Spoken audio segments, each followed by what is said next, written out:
Ito daw mga kaibigan ang kwento ni Pedro at ni Juan. Itong si Pedro at saka ni Juan, magkaibigan ito. At itong dalawang ito ay makasalanan, kriminal, magnanakaw. Kaya sigurado hindi ito mapupunta sa langit pag ito na maalam na sa mundo. Ayan. Maitom-itom na ang budhik nga ni. Dahil na mabubulong kang sabon. Ngayon, at dahil nga makasalanan itong dalawa, isang beses, na-disgrasya itong dalawa. Nung namatay na sila, nung paakyat na sa langit ang kanilang kaluluwa, medyo mabigat daw yung kanilang kaluluwa, nararamdaman nila mukhang hindi daw sila aabot sa langit. Dahil nga makasalanan niya. Hinihila sila pababa. Ngayon, sa pagpupursige nila na makarating sa langit, nakarating sila dun sa opisina ni San Pedro. Kapangalan pa, Pedro tsaka si Juan.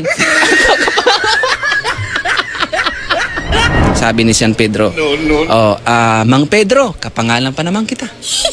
Ikaw naman, Juan, anong ginagawa nyo dito? Hindi kayo dito welcome. Wala kayo dito sa reservation ko. Wala kayo sa lista. Kaya ipagpaumay ninyo, Mang Juan at Mang Pedro, hindi kayo welcome dito sa langit. Pumunta na kayo doon, bumaba na kayo, welcome na welcome kayo doon sa baba. Sa baba na. Ngayon, pagpunta nila sa impyerno, natagpuan nila doon si Lucifer. Welcome na welcome sila doon ni Lucifer. Nag-arkila pa ng banda. May banda pa. Oo. Ngayon, napansin ni Mang Juan na doon sa impyerno, ang daming tao. Nahalata ni Mang Juan na yung mga tao doon, walang saplot. Tapos yung mga babae doon sa impyerno, walang ari.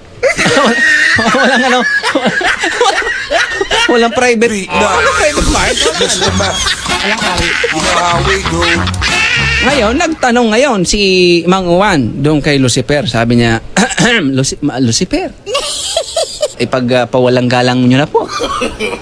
No. Kung pwede pong maitanong ko, kung bakit po ang mga babae dito sa inyo pong opisina, wala pong mga ari. Wala pong mga private part. Bakit po ganon, Lucifer? Sabi ni Lucifer, ay syempre, impyerno ito. No. Kung may mga ari yung mga babae niya, para na rin kayong nasa langit.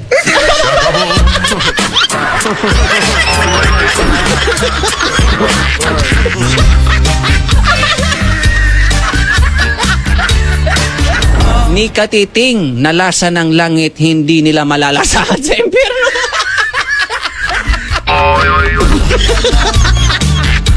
Pagiramdam ini po istorya sa nakat, ang isip, imbento, ano man ang pagkakaparehas, sa bagay, lugar, pangyari o pangaran, di ang hulugan na totoo kung may kaparehas. Ini po